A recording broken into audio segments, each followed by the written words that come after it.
పొరుగు దేశం నుంచి వచ్చి మన ఇంట్లో మనల్ని కొట్టి వెళితే చర్చలు అంటూ మనం ప్రేమ లేఖలు రాయడం ఏమిటి?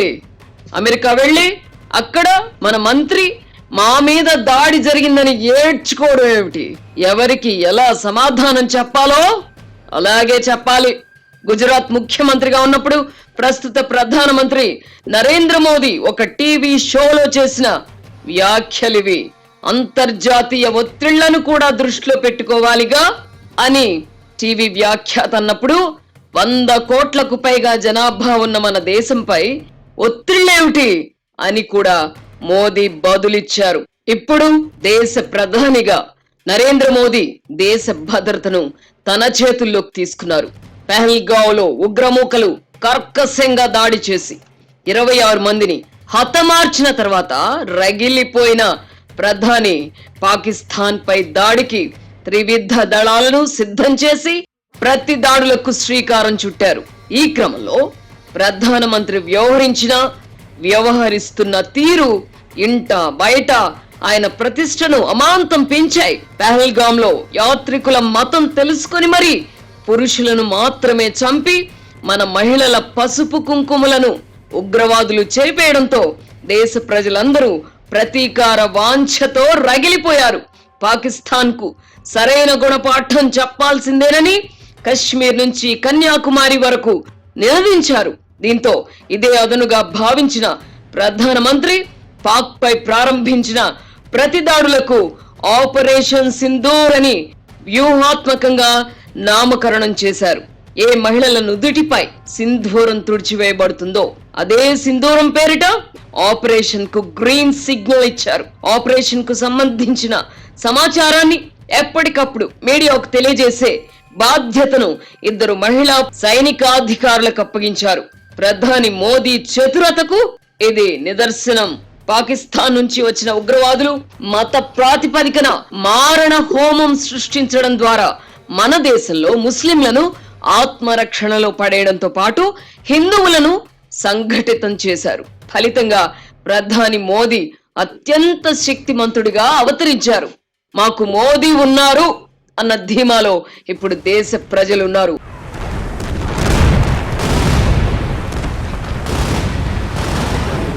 ఆపరేషన్ సింధూర్ ప్రారంభించిన రాత్రి పాకిస్తాన్ గడ్డపై తిష్ట వేసిన దాదాపు 100 మంది ఉగ్రవాదులను మట్టుబెట్టగలగడం మన దేశం సాధించిన విజయం. యుద్ధం జరిగినప్పుడు అంతిమ విజయం ఎవరిదైనా ఉభయ పక్షాలకు నష్టం అనివార్యం. గతంలో పాకిస్తాన్ పై మన దేశం 2 పర్యాయాలు యుద్ధం చేయవలసి వచ్చింది. ఈ 2 సందర్భాలలోనూ భారతదేశానిదే పై చేయింది. మన దేశం చివరిసారిగా 1971లో పాకిస్తాన్ తో యుద్ధం చేసింది. అప్పుడే బంగ్లాదేశ్ పాకిస్తాన్ నుంచి విడిపోయి స్వతంత్ర దేశంగా ఆవిర్భవించింది. మనకు 1947లో స్వాతంత్ర్యం వచ్చిన తర్వాత 2 సార్లు పాకిస్తాన్ తో, ఒకసారి చైనాతో యుద్ధం చేయాల్సి వచ్చింది. 1971 తర్వాత భారత్ పాక్ మధ్య ఉద్రిక్తతలు ఏర్పడడం, స్వల్ప స్థాయిలో దాడులు చేసుకోవడం మినహా పూర్తి యుద్ధం జరగలేదు. 1971లో చివరిగా జరిగిన యుద్ధం గురించి ఇప్పుడు 60 ఏళ్ల వయసున్న వారికి కూడా పూర్తిగా తెలియదు. అప్పుడు దేశమంతటా బ్లాక్ అవుట్ పాటించారు. సైరన్ మోతలతో ప్రజలు బిక్కుబిక్కుమంటూ బతికారు. అప్పుడు దివంగత ఇందిరాగాంధీ ప్రధానమంత్రిగా ఉండగా ఇప్పుడు నరేంద్ర మోదీ ప్రధానమంత్రిగా ఉన్నారు. ఇద్దరు శక్తివంతమైన నాయకులు కావడంతో దాయాది దేశమైన పాకిస్తాన్ కు మరోసారి పరాభవం తప్పదు. 1971తో పోల్చితే మన దేశం ఆర్థికంగా ఎన్నో రెట్లు బలపడింది. మన సైనిక శక్తి పాఠవాలు కూడా అనేక రెట్లు పెరిగాయి. అందుకే డ్రోన్లు, క్షిపణులతో పాకిస్తాన్ దాడులు చేస్తున్నప్పటికీ మన వైపు చెప్పుకోదగిన నష్టం ఏమీ జరగలేదు. 1971లో పాక్ కు దన్నుగా అమెరికా, బ్రిటన్, చైనా వంటి దేశాలు నిలవగా మన దేశానికి సమైక్య రష్యా మాత్రమే అండగా నిలబడింది. ప్రపంచ దేశాలపై ఎల్లకాలం అమెరికా పెత్తనం చేయడం ఏమిటి, మనమెందుకు ఆ పని చేయకూడదు అని చైనా తలపోస్తోంది. అమెరికాను తప్పించి ఆ స్థానంలో తాను పెద్దన్న పాత్రను పోషించాలని చైనా భావించడం వల్ల అమెరికాకు చైనాకు పొసగడం లేదు.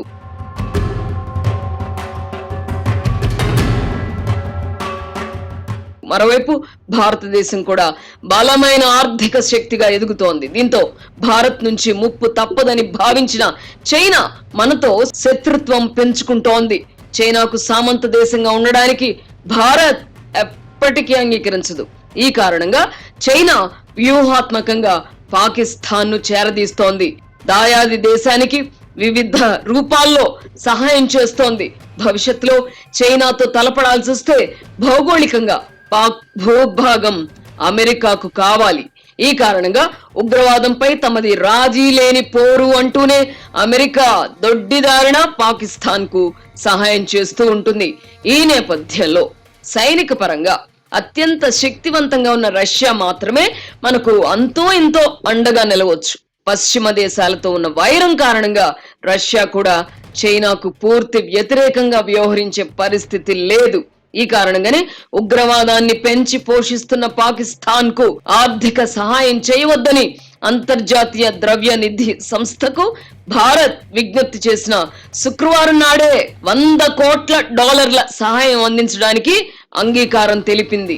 అంతర్జాతీయంగా ఎవరి ప్రయోజనాలు వారికి ఉంటాయి. రష్యా ఉక్రెయిన్ మధ్య యుద్ధం కారణంగా ఉభయ దేశాలు నష్టపోయాయి. రష్యాకు తిరుగులేని సైనిక శక్తి, ఆయుధ సంపద ఉన్నప్పటికీ పశ్చిమ దేశాలు ముఖ్యంగా అమెరికా అండతో ఉక్రెయిన్ ఎదురొడ్డి నిలబడగలుగుతోంది. రష్యాతో తలపడడానికి అవసరమైన సహాయం కోసం ఉక్రెయిన్ తమ దేశంలోని సహజ వనరులు ముఖ్యంగా ఖనిజ సంపదపై హక్కులను అమెరికాకు ధారాదత్తం చేయాల్సి వచ్చింది. మరోవైపు రష్యా కూడా పూర్వంగా ఉన్నట్టుగా ఆర్థికంగా పటిష్టంగా లేదు. మొత్తం మీద ఈ యుద్ధం వల్ల బలవంతుడు బలహీనుడు కూడా నష్టపోయారు, నష్టపోతున్నారు.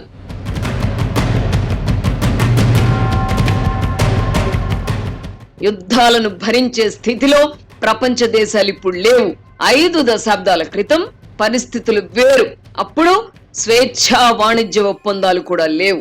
1971 యుద్ధ సమయంలో అంతర్జాతీయ పరిణామాలు మన దేశ ప్రజలపై ప్రభావం చూపలేదు. ఇప్పుడు మన దేశం నుంచి ఎగుమతులు దిగుమతులు కూడా పెరిగాయి.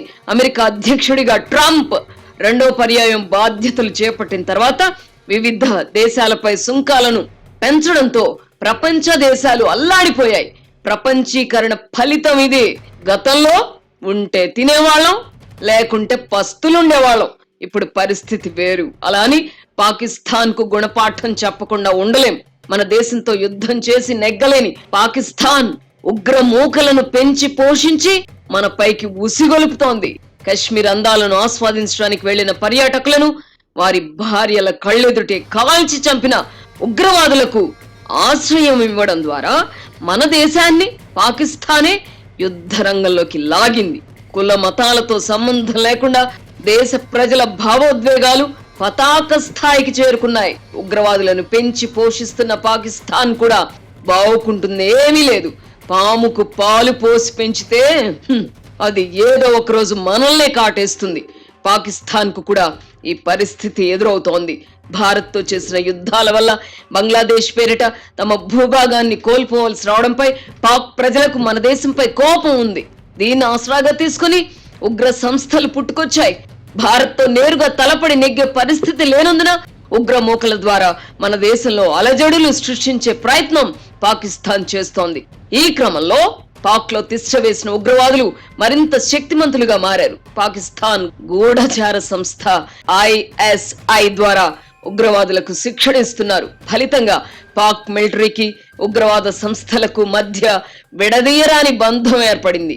పాకిస్తాన్ లో ప్రజా ప్రభుత్వం కంటే మిలిటరీనే శక్తివంతమైనది. సైన్యాన్ని ధిక్కరించి పాక్ ప్రధానమంత్రులు పదవిలో కొనసాగలేరు. గతంలో ఎంతో మంది సైన్యాధ్యక్షులు ప్రధానమంత్రులను తొలగించి పాలనా పగ్గాలు చేపట్టడం చూసాం. అదే సమయంలో ఉగ్రవాద సంస్థలను కాదని స్వతంత్రంగా వ్యవహరించే పరిస్థితి సైన్యానికి కూడా లేదు. సైన్యాన్ని ఉగ్రవాదులు తమ అదుపులో పెట్టుకోగా ప్రభుత్వాలను సైన్యం తన అదుపులో పెట్టుకుంటోంది. స్థూలంగా పాక్ పరిస్థితిది.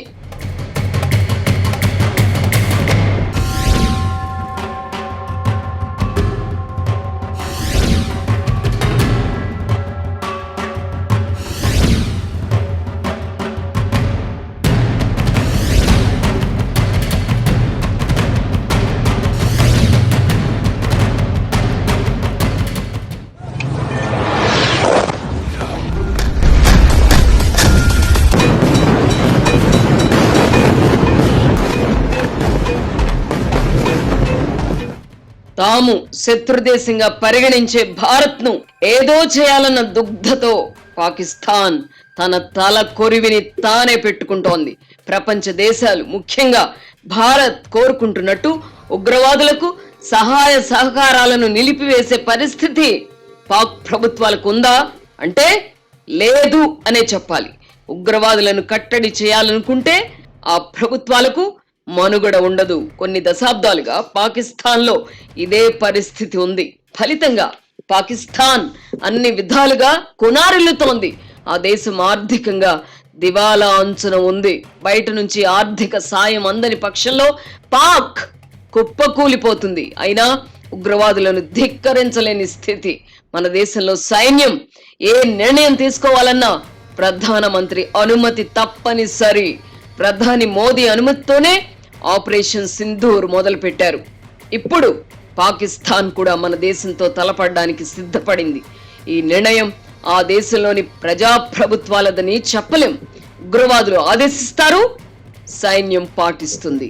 ప్రజాప్రభుత్వం నిమిత్త మాత్రం. ఆర్థిక సంక్షోభం ఒకవైపు, అంతర్గత పోరు మరోవైపు. దేశాన్ని కొంగదీస్తున్నప్పటికీ ఉగ్రవాదులకు పట్టదు. మతపరమైన ఉన్మాదంతో ఊగిపోతున్నారు. పాకిస్తాన్ లో దాదాపు 40% భూభాగమైన బలూచిస్తాన్ స్వతంత్ర దేశంగా ఏర్పడాలని కోరుకుంటోంది. ఇందుకోసం బలూచీలు సుదీర్ఘ పోరాటం చేస్తున్నారు. ఇల్లు చక్కదిద్దుకోలేని స్థితిలో ఉన్న పాకిస్తాన్ ఇప్పుడు భారత్ పై, అది కూడా నరేంద్ర మోదీ ఏలుబడిలో ఉన్న భారతదేశంపై కాలు దూవడం ద్వారా దుస్సాహసానికి పాల్పడుతోంది. మనది పుణ్యభూమి. ఇప్పుడు మన మహిళల పసుపు కుంకుమలను ఉగ్రవాదులు చెరిపేశారు. పురాణాల నుంచి నేటి వరకు స్త్రీల కన్నీటి కారణంగానే యుద్ధాలు జరిగాయి. నాడు ద్రౌపది కోసం పాండవులు కౌరవుల మధ్య, సీత కోసం రామరావణ యుద్ధం జరిగాయి. పుణ్య స్త్రీ కన్నీటికి ఎంతో మహిమ ఉంటుందని నమ్మే దేశం ఇది. ఇప్పుడు పసుపు కుంకుమలు పోగొట్టుకున్న ఆడపడుచుల కోసం యుద్ధం చేయవలసి వస్తోంది. పహల్గామ్ లో ఉగ్రవాదుల చర్య అత్యంత హేయమైనది. ఈ కారణంగానే ఈ దారుణాన్ని ప్రపంచ దేశాలన్నీ ముక్త కంఠంతో ఖండించాయి. పాక్ కు మద్దతిస్తున్న చైనా కూడా ఈ దుశ్చర్యను ఖండించక తప్పలేదు. ప్రపంచ చరిత్రలో ఉగ్రవాదం గాని తీవ్రవాదం గాని సఫలమైన దాఖలాలు లేవు. బుల్లెట్లను, హింసను నమ్ముకున్న వారు వాటికే బలయ్యారు. అల్ ఖైదా చీఫ్ బిన్ లాడెన్ కు ఏ గతి పట్టిందో చూసాం. ఐసిస్ ను ప్రారంభించిన వారికి కూడా అదే గతి పట్టింది. ఈ రెండు సంస్థలు తమ హింస ద్వారా కొంతకాలం పాటు ప్రపంచానికి కంటి మీద కునుకు లేకుండా చేశాయి. చివరకు కాలగర్భంలో కలిసిపోయాయి. ఈ రెండు సంస్థలు వాటి అధిపతులతో పోల్చితే అజర్ మసూద్ లాంటి వాళ్ళంతా హింసను నమ్ముకున్న తీవ్రవాదం పరిస్థితి కూడా ఇదే. శ్రీలంకలో తమిళులు అధికంగా నివసించే జాఫ్నా తదితర ప్రాంతాలను తమిళ ఈలం పేరిట విడగొట్టాలన్న డిమాండ్ తో ఎల్టీటీఈని ప్రారంభించిన ప్రభాకరన్ చివరకు సైన్యం చేతిలో హతుడయ్యారు. ఆత్మాహుతి దళాల సంస్కృతిని ప్రవేశపెట్టిన ఘనత ఆయనదే. ఎల్టీటీఈకి చెందిన ఆత్మాహుతి దళమే మన దేశ మాజీ ప్రధాని రాజీవ్ గాంధీని పొట్టన పెట్టుకుంది. ఖలిస్తాన్ ఉద్యమాన్ని ప్రారంభంలో పరోక్షంగా ప్రోత్సహించిన ప్రధానమంత్రి ఇందిరాగాంధీ చివరికి ఖలిస్తాన్ వాదాన్ని నర్రాన జీర్ణించుకున్న తన సొంత అంగరక్షకుడి తుపాకీ నుంచి వెలువడిన తుపాకీ గుళ్లకే బలయ్యారు. పాకిస్తాన్ లో కూడా మాజీ ప్రధాని బెనర్జీర్ భుట్టో వంటి వారు కూడా ఉగ్రవాదుల తుపాకీ గుళ్లకు బలయ్యారు. తీవ్రవాదాన్ని తీసుకుందాం. 5 దశాబ్దాల క్రితం నెలకొన్న పరిస్థితుల నేపథ్యంలో తీవ్రవాదాన్ని నమ్ముకొని మావోయిస్టు పార్టీ పురుడు పోసుకుంది. కాలక్రమంలో ఎంతో మంది ఎమ్మెల్యేలు, మంత్రులను హతమార్చారు. ఇప్పుడు పరిస్థితులు మారిపోయాయి. తుపాకీ గొట్టం ద్వారా రాజ్యాధికారం అనే సిద్ధాంతానికి తావు ఉండడం లేదు. ప్రస్తుతం కేంద్ర ప్రభుత్వం మావోయిస్టులపై యుద్ధం ప్రకటించింది. దీంతో ప్రధాన జనజీవన స్రవంతికి దూరమై అడవులకే పరిమితమైన మావోయిస్టులకు ఊపిరి సలపడం లేదు. తమ ఉనికిని కాపాడుకోవడానికై శాంతి చర్చల ప్రతిపాదనను తెర మీదకు తెస్తున్నారు. 6 నెలల పాటు కాల్పుల విరమణకు సైతం సిద్ధమని ప్రకటించాల్సిన పరిస్థితి. అయినా కేంద్రంలోని నరేంద్ర మోదీ ప్రభుత్వం మావోయిస్టులపై పోరాటాన్ని ఆపే పరిస్థితి లేదు. ఉగ్రవాద సంస్థలైనా తీవ్రవాద సంస్థలైనా అంతిమంగా కనుమరుగు కావాల్సిందే. ఉగ్రవాదులు తీవ్రవాదుల ఆలోచనల్లో హేతుబద్ధత ఉండదు. వారి వాదన తర్కానికి అందదు. ఉగ్రవాదులనే తీసుకుందాం. పవిత్ర యుద్ధం, జిహాద్ అంటూ భారత్ పైకి తుపాకులు ఎక్కుపెట్టారు. మత ప్రాతిపదికన చేసే యుద్ధం పవిత్ర యుద్ధం ఎలా అవుతుంది? హింసను నమ్ముకోమని ఇస్లాం చెప్పలేదే. సాటి మానవుణ్ణి ప్రేమించమని, సాయపడమనే ఏ మతమైనా చెప్తుంది తెలుసా? ఖురాన్ కూడా ఇదే చెబుతోంది. మరి ద్వేషానికి తావెక్కడా? అమాయకులను పొట్టన పెట్టుకోమని అల్లా చెప్పలేదే. పహల్గామ్ లో జరిగింది ఏమిటి? ఉగ్రవాదుల చేతిలో హతమైన వారు చేసిన పాపం ఏమిటి? వారు ఏ హాని చేశారు? మతం అడిగి మరీ చంపడమా? ఈ దుశ్చర్యను ఇస్లాం సమర్థిస్తుందా? ఎన్నటికీ కాదు. నిజంగా ఇస్లాంను ఆచరించేవారు ఇతరుల కోసం ప్రాణాలను ఇస్తారు కానీ ప్రాణాలను తీయరు. ఉగ్రవాదులకు వారి నాయకులు నూరిపోస్తున్నదేమిటి? పవిత్ర యుద్ధంలో మీరు చనిపోతే స్వర్గానికి వెళతారు, అక్కడ అందగత్తెలు మీ సొంతం, సకల భోగాలు అనుభవించవచ్చునని చెప్తారు. హిందూ మతంలో కూడా స్వర్గంలో రంభ, ఊరసి, మేనకలు ఉంటారని చెప్తారు. అలా అని అమాయకులను చంపితే వారు మీకు సొంతం అవుతారని ఎవరు చెప్పడం లేదే. ఖురాన్ లో కూడా అమాయకులను చంపితే స్వర్గం ప్రాప్తిస్తుందని చెప్పలేదు. రంజాన్ మాసంలో ముస్లింలు తమ సంపాదనలో 10% పేదలకు దానం చేయాలని ఖురాన్ లో చెప్పారు. అంటే భూమిపై పుణ్య కార్యాలు చేసినప్పుడే స్వర్గ ప్రాప్తి లభిస్తుందనే కదా చెప్పింది. అన్నం పుణ్యం ఎరుగని వారిని చంపితే స్వర్గం కాదు కదా, భూమిపైనే నరకం ప్రాప్తిస్తుంది. జమ్మూ కాశ్మీర్ తో పాటు పాకిస్తాన్ లోని కొన్ని ప్రాంతాల కంటే స్వర్గం అందంగా ఉంటుందా? ఉందని మీరు చెప్పగలరా? భూతల స్వర్గాన్ని కళ్ళెదురుగా పెట్టుకొని ఉందో లేదో తెలియని స్వర్గం కోసం పాకులాడడం మూర్ఖత్వం కాదా? జమ్మూ కాశ్మీర్ లో శాంతి భద్రతలు అదుపులోకి రావడం వల్ల మన దేశం నుంచే కాకుండా విదేశాల నుంచి పర్యాటకులు తరలి వస్తున్నారు. కళ్ళెదుటే కనువిందు చేస్తున్న కశ్మీరీ అందాలను ఆస్వాదించడానికి వస్తున్న పర్యాటకుల వల్ల స్థానిక ముస్లింలు లక్షల మందికి ఉపాధి లభిస్తోంది. పహల్గామ్ సంఘటనతో ఉపాధి కోల్పోయిన వారిలో ముస్లింలే అధికంగా ఉన్నారు కదా. ఉగ్రమూకలు వారి కుటుంబాలను ఆదుకుంటాయా? ఉగ్రవాదం అనే మతిలేని చర్యలకు పాల్పడుతూ అమాయకులను పొట్టన పెట్టుకుంటూ అర్ధంతరంగా ప్రాణాలను కోల్పోతున్నది కూడా ఉగ్రవాదులే కదా. జమ్మూ కాశ్మీర్ తో పాటు పాకిస్తాన్ లో శాంతి సామరస్యం వెల్లివిరిస్తే ప్రపంచ నలుమూలల నుంచి పర్యాటకులు వస్తారు. స్విట్జర్లాండ్ కు బదులుగా ఈ ప్రాంతాన్నే ఎంచుకుంటారు. పర్యాటకుల సంఖ్య పెరిగే కొద్దీ స్థానిక ప్రభుత్వాలకు ఆదాయం పెరిగి ఆ ప్రాంతాన్ని స్వర్గధామంగా అభివృద్ధి చేయవచ్చు. అప్పుడు స్థానిక ప్రజల జీవన ప్రమాణాలు మెరుగుపడతాయి కదా. అలాంటప్పుడు ఉందో లేదో తెలియని స్వర్గం కోసం హింసను నమ్ముకోవడం ఏమిటి? భారత్ పాక్ ఒక్కడిగా నిలిస్తే ప్రపంచాన్ని శాసించగలవు. శక్తివంతమైన ఆర్థిక వ్యవస్థగా ఎదుగుతాయి. అలా జరిగే అవకాశం ఉన్నందునే బ్రిటిష్ పాలకులు పోతూ పోతూ ఉభయ దేశాలలో మత విద్వేషాలు నాటారు. ఇప్పుడు ఆ విద్వేషాలే కాలనాగులై మాతృదేశానికి అపకారం చేస్తున్నాయి. ఆపరేషన్ సింధూర్ లో మృతి చెందిన ఉగ్రవాదులకు పాక్ సైన్యం అధికారికంగా అంత్యక్రియలు జరిపించి ప్రపంచ దేశాల ముందు దోషిగా నిలబడింది. అంత్యక్రియలకు హాజరు కాని పక్షంలో పరిణామాలు తీవ్రంగా ఉంటాయని ఉగ్రవాదుల నుంచి హుకుం వచ్చి ఉంటుంది. భారత్ తో నేరుగా తలపడి యుద్ధంలో గెలిచే సత్తా లేనందున పాకిస్తాన్ సైన్యం ఉగ్రవాదులను ఆశ్రయిస్తోంది. దాయాది దేశాల మధ్య యుద్ధం ఎందుకని ప్రశాంతంగా ఆలోచిస్తే ఏ సమస్య ఉండదు. పాకిస్తాన్ ను ఇప్పుడు ఉగ్రవాదులు పాలిస్తున్నారు కాబట్టే విచక్షణారహితంగా వ్యవహరిస్తున్నారు. పహల్గామ్ లో అమాయకులను పొట్టన పెట్టుకున్నవారు వెళ్ళి మీ మోదీకి చెప్పుకోండి అని భర్తలను కోల్పోయిన భార్యలను ఉద్దేశించి వ్యాఖ్యానించారు. ఈ నేపథ్యంలోనే ఆపరేషన్ సింధూర్ తర్వాత చనిపోయిన ఉగ్రవాదుల శవాల మధ్య ఏడుస్తున్న నాయకుడి ఫోటో పెట్టి మేం మోదీకి చెప్పాం, ఫలితమే ఇదే అన్నట్టుగా ఆర్మీ చీఫ్ ఒక పోస్ట్ పెట్టారు. ప్రధాని మోదీ సాదా సీదా రాజకీయ నాయకుడు కాదు. అంది వచ్చిన ప్రతి అవకాశాన్ని రాజకీయంగా బలపడడానికి ఎలా ఉపయోగించుకోవాలో ఆయనకు తెలిసినంతగా మరెవ్వరికి తెలియదంటే అతిశయోక్తి కాదు. ప్రస్తుతం కేంద్ర ప్రభుత్వానికి ఆపరేషన్ సింధూర్ కు వ్యతిరేకంగా మాట్లాడే దుస్సాహసం ఎవ్వరూ చెయ్యలేని పరిస్థితి ఉంది.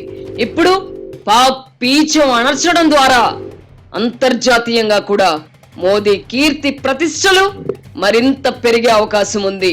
That is Modi.